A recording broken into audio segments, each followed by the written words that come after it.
친구들 다 찾았어요? 아직 찾는 친구 조금 있는 것 같아. 조금만 기다려 줍시다. 마태복음 5장 13절에서 20절 말씀.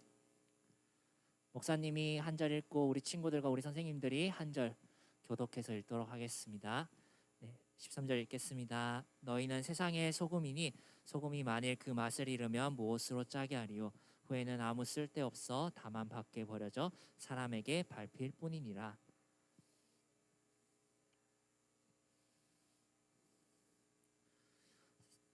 사람이 등불을 켜서 말 아래에 두지 아니하고 등경 위에 두나니 이러므로 집안 모든 사람에게 비치느니라.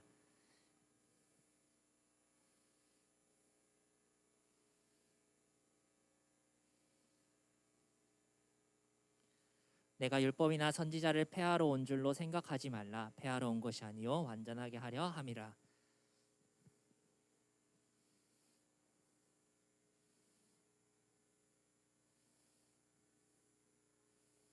그러므로 누구든지 이 계명 중에 지극히 작은 것 하나라도 버리고 또 그같이 사람을 가르치는 자는 천국에서 지극히 작다 일컬음을 받을 것이요 누구든지 이를 행하며 가르치는 자는 천국에서 크다 일컬음을 받으리라. 내가 너희에게 이르노니 너희의 의가 서기관과 바리새인보다 더 낫지 못하면 결코 천국에 들어가지 못하리라. 우리 함께 고백하겠습니다. 이는 살아계신 하나님의 말씀입니다. 아멘. 우리 친구들과 함께 이제 암송반이 원래 있는데 오늘은 이제 오늘까지만 목사님과 같이 우리 다 같이 암송하는 걸로 한번 해보면 좋을 것 같아요.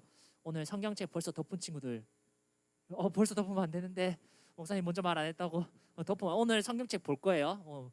목사님이 오늘 1부, 2부도 그렇고 앞으로도 성경책을 여러분들이 좀 약간 보면서 설교를 하면 어떨까라는 잠깐 생각을 해봤어요. 오늘 한번 3부까지 해보고 목사님이 좀 더 고민해 볼게요. 오늘 어쨌든 성경책 덮는다, 덮지 않는다? 덮지 않고 본문 딱 펼쳐주세요. 오늘 본문에 보면은 5장 16절 말씀 있죠? 5장 16절 말씀이 오늘 외울 말씀입니다. 이같이 너희 빛이 사람 앞에 비치게 하여 그들로 너희 착한 행실을 보고 하늘에 계신 아버지께 영광을 돌리게 하라. 자, 혹시 자기는 이 말씀을 마음에 새겨서 외웠다. 우리 또 소수의 정예들이 있던데 네, 우리 오늘 이 시간 다 같이 한번 외워봅시다. 다 같이 외우는 것도 좋은 것 같아요. 네, 5장 16절 우리 다 같이 이 시간 보면서 눈으로 보고 마음으로는 새기고 머리에 외울 수 있으면 좋겠습니다. 우리 함께 읽겠습니다. 시작. 이같이 너희 빛이 사람 앞에 비치게 하여 그들로 너희 착한 행실을 보고 하늘에 계신 너희 아버지께 영광을 돌리게 하라. 마태복음 5장 16절 말씀. 아멘. 우리 친구들 이제 6학년 됐죠? 6학년 아니야? 5학년이 아직? 나 아직 졸업 안 하고 싶어요. 약간 그런 건가? 네, 우리 지난주에 이제 6학년 됐으니까 여러분들 조금 더 말씀을 잘 기억한다고 생각해보고 지난주에 우리가 제자의 삶, 제자의 길은 어떤 거라 그랬죠? 한 단어로 이야기하면? 네. 포기하는 거였죠. 우리는 원래 사실 포기할 수 없는 사람인데 예수님께서 베드로를 부르시면서 지금까지 했던 모든 삶을 너가 해왔던 모든 일들 너가 가지고 있던 수많은 것들을 다 버려두고 심지어 누구까지? 가족까지 뒤로 하고 예수님을 따라오라고 말씀하셨습니다. 예수님은 제자가 될 때 자기의 가진 모든 것을 포기하라고 말씀하셨습니다. 그러면서 목사님이 이렇게 말씀했죠. 사실 사람은 포기할 수 있는 그런 존재가 아니죠. 우리가 포기를 할 때 우리가 마이너스를 뭔가 손해를 볼 때는 항상 그 뒤에 더 나은 것을 바라는 게 기본적인 사람의 본성인 것 같아요. 내가 이것을 포기할 때 더 많은 것을 가질 수 있다면 내가 이것을 포기함으로써 내가 더 가치 있게 생각하고 내가 더 사랑하는 것을 얻을 수 있다는 전제 조건. 쉽게 말하면은 내가 이걸 잃어버려도 내가 더 나은 삶을 살 수가 있다면은 포기하는 게 사람입니다. 그렇기 때문에 사람은 사실 이 예수님의 포기하라는 말씀, 조금 어려운 말로 자기 부인의 삶을 사는 것이 쉽지가 않죠. 쉽지가 않습니다. 근데 그럼에도 불구하고 우리가 예수님의 제자로서 우리가 우리의 삶을 내려놓고 포기하고 예수님께서 따라오라는 말씀에 순종할 수 있는 이유는 누구 때문이었죠? 네, 예수님 때문이었죠. 예수님께서 먼저 우리보다 앞서서 포기하는 삶이 무엇인지 자기 부인의 삶이 무엇인지를 보여주셨기 때문입니다. 우리가 예수님을 사랑하지 않았을 때도, 예수님을 믿지 않았을 때도, 우리가 죄인이 되어서 예수님을 부인하고 비난했다고 할지라도 예수님은 그런 우리를 먼저 사랑해 주시고 용서해 주시고 심지어 무엇까지 포기하셨죠? 자신의 생명까지 십자가에 못 박히시면서까지 포기하시는 모습을 우리에게 보여주셨습니다. 그래서 목사님이 어떻게 되었던지 간에 여러분들이 말씀과 행하는 삶이 좀 일치했으면 좋겠다라는 생각을 소년 보면서 좀 많이 했었어요. 그래서 설교를 할 때마다 항상 뭐 어떻게든 적용을 여러분들 시키려고 많이 노력을 했고, 지난주에도 목사님이 집에 돌아가자마자 예수님처럼 여러분들의 시간을 남들을 위해서 쓰라 그랬죠. 누구를 위해서 쓰라 그랬죠? 안 했나?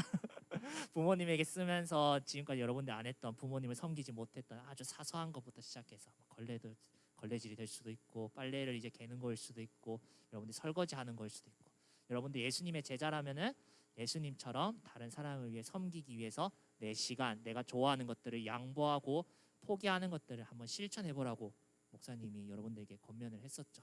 이 시간에 여러분들이 예배 드리러 나오는 것도 일종의 예수님을 위해서 여러분들이 자기의 시간을 포기하는 거죠. 더 자고 싶고 더 놀고 싶고 좋아하는 사람들과 만날 수 있는 가장 좋은 이 주일 아침, 주일 시간에 여러분들이 시간을 구별해서 이 자리에 예배를 드리러 나왔다는 것도 주님 보시기에는 여러분들의 삶의 소중한 것을 포기한 예수님의 제자로서 하나의 삶의 실천이라고 목사님은 생각을 합니다. 그러면서 목사님이 좀 더 다시 고민을 해봤어요. 나는 어떤 포기를 했을까 고민을 했는데, 고등학교 때 목사님이 어느 날 헌금을 드리다가 그냥 엄마한테 돈을 받아서 그냥 내는 느낌밖에 안 드는 거예요. 내가 직접 하나님께 내 마음과 내 모든 정성을 다해서 하나님께 헌금 드린다는 그런 느낌이 나지가 않는 거예요. 그래서 어느 날 한 날 그냥 헌금이 아니라 그럼 내가 용돈을 매일 받으니까 11조를 한번 실천해보자 라는 그런 생각이 들었어요. 왜 그런 생각이 들었는지 모르겠지만 어쨌든 그 당시에 목사님 용돈이 1,000원이었어요. 매일 1,000원, 1,000원 딱 받았는데, 이 1,000원이 얼마나 중요했냐면은 고등학교 남자들이 이제 많이 먹잖아요. 그 당시에 1,000원으로 딱 할 수 있는 게 뭐였냐면은 빵 하나랑 이제 우유나 음료수를 꼭 살 수 있었어요. 딱 1,000원이어야 돼. 1,000원에서 조금이라도 깎여 나가면은 아무것도 먹지 못하는 거예요. 빵 하나만 먹든지 음료수만 하나만 먹든지 그렇게 이제 포기를 해야 되는데, 목사님이 1,000원 중에 10분의 1은 얼마죠? 100원이죠. 100원이 깎이면은 900원이 되는데, 900원이 되면 무엇을 못해요? 세트로 사 먹지를 못하는 거예요. 여러분들한테는 심각한 게 아닐 수도 있겠지만은 목사님 그 당시에 굉장히 심각했어요. 처음 이제 10분의 1을 딱 떼서 동전으로 바꿔서 이거를 이제 매일같이 넣는 함이 따로 있었어요. 11조를 넣는 함을 따로 두고 여기 꼭 100원을 넣어야지, 매일 100원을 넣어야지 했는데, 처음 실천을 딱 하는 날 이게 충격을 타고 온 거예요. 100원이 빠지니까 빵이나 음료수 둘 중에 하나만 선택을 해야 되는 거예요. 목사님한테 굉장히 충격적이었고, 이걸 어떻게 해야 될까? 하나님 아버지, 제가 이제 하기로 약속을 했는데 잘 실천할 수 있도록 도와주세요 하면서 나름의 약속을 세웠어요. 내가 만약에 매일 동전으로 이 1,000원을 바꿔서 100원을 내가 지정된 장소에 두지 않으면은 몇 배를 목사님이 더 내기로 마음 먹었을까요? 10배. 우리 친구들 통이 크구나. 목사님 믿음이 작아가지고 5배만, 딱 5배만 해서 5배, 딱 5배만 해서 목사님 하나님 앞에 그렇게 약속하고 그렇게 매일같이 동전을 바꾸면서 내 물질을 포기하고 내가 먹고 싶은 것을 내려놓고 그렇게 살아왔었던 것 같아요. 목사님이 이 말을 하는 건 지금 당장 또 가서 엄마, 목사님 이제 11조 나보고 하래 이러면서 여러분들 용돈을 떼라는 말이 아니라, 목사님은 목사님의 삶 가운데 11조라는 부분을 훈련하고 싶었고 받고 싶었어요. 여기 있는 모든 친구들은 다 각자의 자리에서 예수님을 위해서 포기할 수 있는 무언가가 있겠죠. 목사님처럼. 목사님은 그게 11조였던 거고, 여러분들은 여러분들 나이대에 맞는 여러분들 삶에 예수님을 위해서 내가 포기하지 못했던 것들이 있을 거예요.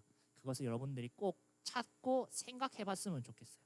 지금 당장 실천을 잘 못하고 때로는 한 번 하다가 하루 하고 넘어지고 또 일주일 지났다가 생각이 나서 또 하게 되고, 그렇게 드문드문 실천하더라도 목사님이 오늘 꼭 지난주 말씀과 연결해서 여러분들에게 권하고 싶은 말은 생각해 보라는 거예요.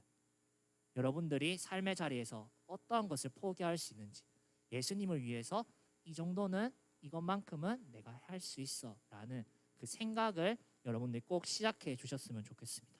오늘 복습이 너무 많이 길었죠. 자, 오늘 말씀으로 한번 넘어가 봅시다.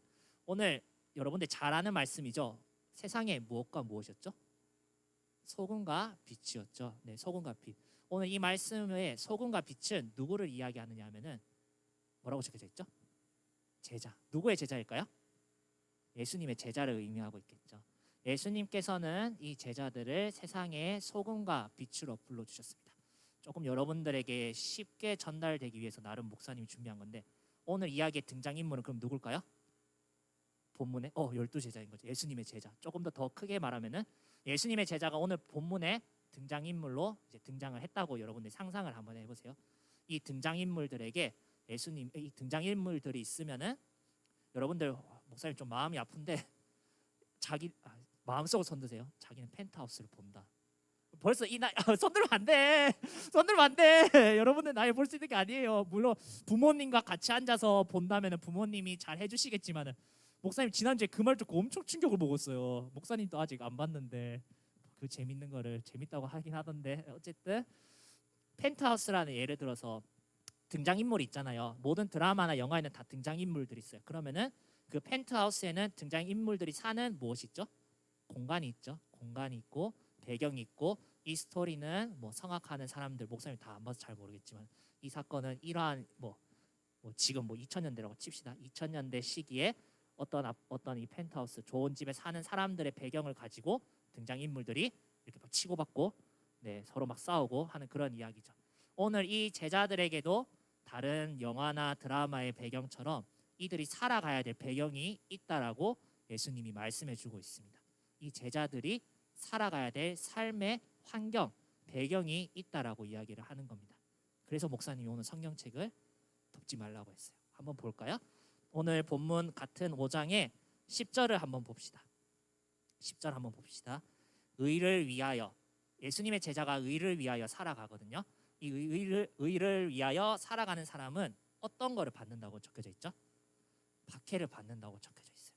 또 밑에 11절을 봅시다. 나로 말미암아 예수님을 위해 사는 예수님의 제자들, 예수님 때문에 어떻게 된다라고 하죠? 너희를 욕하고 박해하고 심지어 거짓말을 하면서 우리 이 제자들을 아주 안 좋은 곳으로 내몰아가게 되는 상황이 발생한다고 합니다. 12절에도 보시면요.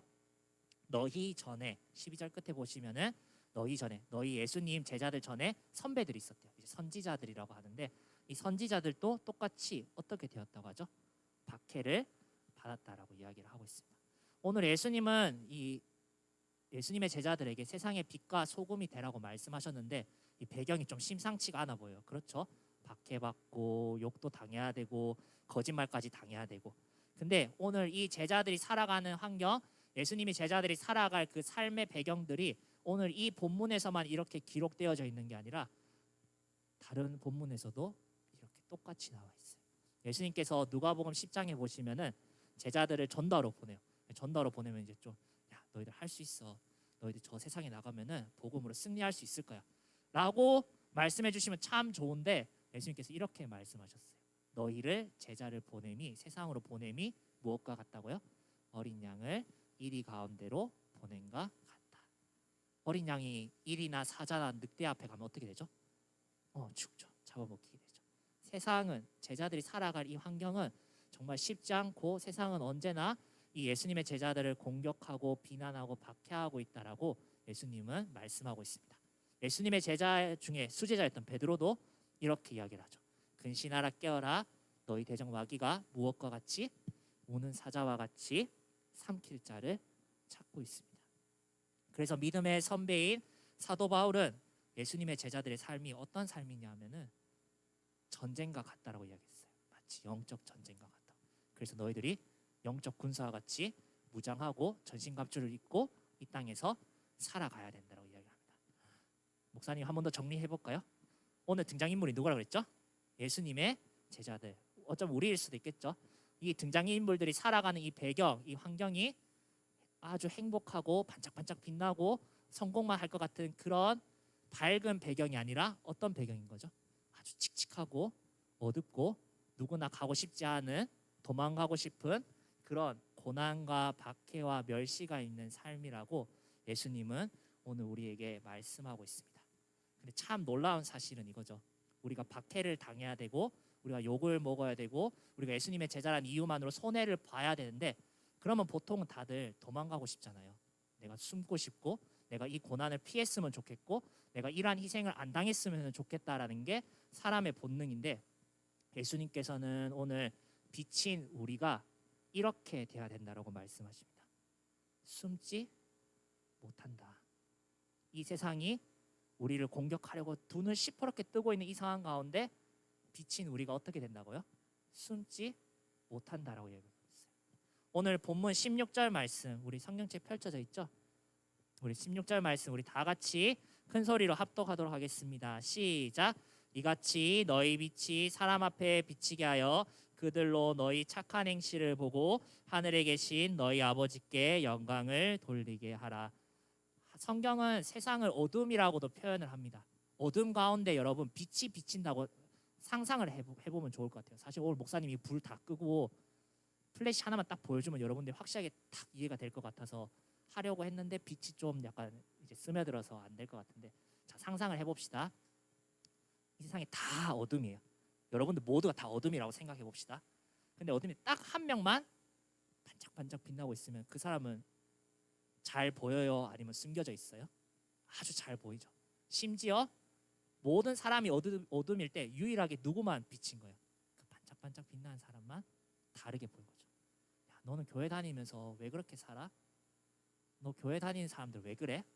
너 우리하고 좀 똑같이 살 순 없어? 야, 남들 다 이렇게 사는데 왜 꼭 굳이 교회 다니면 그렇게 해야 돼? 라는 그런 말 혹시 들어본 적 있나요? 목사님이 고등학교 3학년 때 이제 새 학기쯤이었는데 사회 선생님이 이제 교회에 대해서 조금 약간 수업 중에 안 좋게 막 이야기를 하고 있었어요. 근데 갑자기 그 선생님께서 혹시 여기 교회 다니는 사람 있으면은 손 들어봐 이렇게 딱 이야기를 하시는 거예요. 목사님이 키가 작아서 제일 앞에 앉았는데 목사님 좀 약간 겁이 났어요. 왜냐하면은 이 머릿속으로 그려지는 거예요. 이 어떤 상황이 펼쳐질지. 그래서 근데 하나님 앞에서 거짓말할 수는 없고 부끄러워할 수는 없고 용기를 내서 이렇게 조금씩 손 들면서 좌우를 이제 봤어요. 좌우를 보고 마지막에 모르겠다 이러고 딱 손을 탁 들었는데 어떻게 됐을까요? 그 정도까지는 아니었어요. 목사님 혼자밖에 없었어요. 이 학급에서 딱 그때 목사님이 고등학교에 한 40명 정도 있었는데 40명 중에 예수님 믿는 사람, 교회 다닌다고 하는 사람이 딱 저 혼자밖에 없어요. 여러분 이렇게 하면 이해가 가려나? 목사님 사실 그때 진짜 내가 왜 손을 들었지? 그런 반신반의하는 마음도 있었어요. 또 다른 예로 한번 들어볼까요? 여러분들 친구들하고 식사할 때 기도해요? 목사님은 식탁이 있으면 고등학교 때 막 이렇게 기도하면서 주여 이러면서 딱 바로 눈 뜨고 밥 먹고 그런 부끄러웠던 기억도 있어요. 그러다가 이제 그 사건을 계기로 진짜 내가 이렇게 부끄럽게 살면 안 되지. 하나님을 왜 내가 부끄러워해? 라고 하면서 이제 식탁 위에 두 손을 가지런히 올리고 이제 기도를 했어요. 그때 목사님이 친구들한테 처음으로 들었던 대답이 뭐였는지 알아요? 예수쟁이였어요. 예수님 믿는 사람 이제 비난하는 말 중에 옛날 말 중에 하나죠. 저 예수쟁이 이러면서. 우리는 참 세상 가운데 다르게 산다라는 것, 예수님을 믿고 살아간다는 게 지금 더 그렇죠. 이제 코로나19 시기에 오늘 교회를 다니는 게 좀 더 여러분들이 더 부끄러울 수 있고 더 숨고 싶을 수도 있을 것 같아요.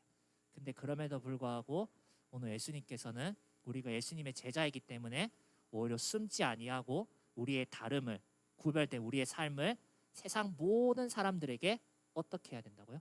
비추어야 된다라고 말씀하고 있습니다. 심지어 모진 박해와 비난과 멸시가 온다 할지라도 이러한 우리의 삶이 어떻게 돼야 될까요? 변하지 않아야 된다고 합니다. 내가 편할 때는 예수님의 제자라고 이야기하고 내가 편하지 않을 때는 나 예수님의 제자 아니야 이렇게 숨어버리고.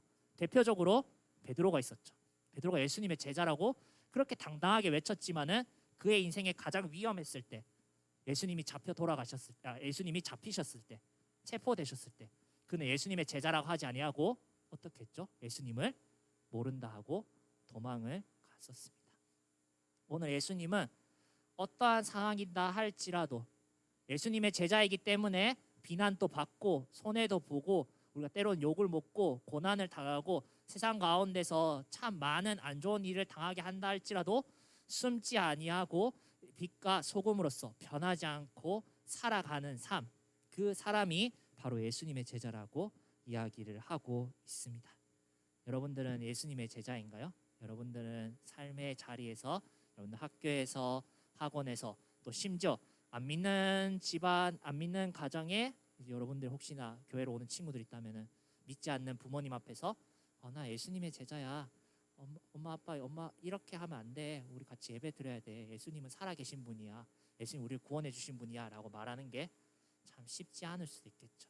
여러분들 오늘 이 말씀을 보면서 먼저 생각해 볼 것은 나는 내가 있는 자리에서 어떠한 말이 나에게 와도 어떠한 문제가 있어도 어떠한 고난이 있어도 숨지 않고 당당하게 나는 예수님을 믿어. 나는 예수님의 제자야 라고 고백하고 있는지 여러분들이 꼭 되돌아볼 수 있었으면 좋겠습니다. 그래서 오늘 목사님이 적용을 2가지만 하고 오늘 설교를 마치도록 하겠습니다. 그렇다면은 이 험한 세상에서 예수님의 제자이기 때문에 어쩔 수 없이 비난도 당해야 되고 손해도 봐야 되고 험한 일들을 당해야 되는 우리가 어떻게 하면은 흔들리지 않고 변하지 않고 숨지 않고 예수님의 제자로 살아갈 수 있을까요? 너무 뻔한 정답이긴 하지만은 우리에게 있는 믿음과 말씀과 기도로 이 모든 상황들을 헤쳐나가는 것이 가장 좋은 방법이 아니라 유일한 방법이라고 목사님은 생각합니다. 세상 사람들은 우리의 믿음의 고백을 고집이라고 이야기할 수도 있을 것 같아요. 고집. 아니야, 예수님은 살아계신 분이야. 아니야, 예수님은 진짜 우리를 구원해 주신 분이야. 내가 주일 예배를 가면은 하나님께서 내 삶을 책임져 주셔. 친구들은 야, 시험 기간에는 가면 안 되지. 야, 그럴 때는 주일 예배 빼야지. 야, 예수님 믿어서 어떻게 너가 성공해? 라고 예수님에 대한 모든 것을 부정하고 교회에 대해서 부정적으로 이야기하고 여러분들의 믿음을 계속 흔들리려고 할 때마다 항상 여러분들은 믿음의 고백을 하고 있는지 되돌아볼 수 있었으면 좋겠습니다. 흔들리지 않고 여러분들이 선생님께 부모님께 배운 그 믿음의 고백을 정말 세상 사람들이 고집스럽다라고 할 정도로 여러분들이 끝까지 흔들리지 않고 지켜내고 있는지, 그 믿음의 고백이 여러분들의 마음의 반석처럼 영혼을 지탱하고 있는지를 꼭 되돌아볼 수 있었으면 좋겠습니다. 그렇다면 여러분들이 믿음의 고백을 하기 위해서는 무엇을 알아야 될까요? 말씀을 알아야 되겠죠. 하나님의 말씀으로 우리의 삶의 고백이 일어나야 되겠죠. 이 진리의 말씀, 이 생명의 말씀을 여러분들이 더 읽고 암송하고 더 배우면 나갈수록 여러분들 안에 계신 성령님께서 모든 상황 가운데 흔들리고 두렵고 불안한 여러분들의 삶 가운데 말씀을 생각나게 해 주실 것입니다. 그렇기 때문에 우리 교회는 늘 여러분들에게 매일마다 뭘 하라 그러죠? 큐티해라, 말씀 읽어라 하죠. 이게 잔소리가 아니라 우리가 이 세상을 이길 수 있는 가장 좋은 무기는 오직 말씀밖에 없기 때문입니다. 여러분들의 믿음의 고백이 이 말씀에서 나왔으면 좋겠고요. 마지막으로 우리가 말씀을 강하게 붙잡고 이 세상 가운데서 말씀을 선포하면서 살아갈 때도 있지만은 그 삶이 참 힘들고 마음에 힘듦이 찾아올 때 우리가 무엇을 할 수 있죠? 기도를 할 수 있겠죠.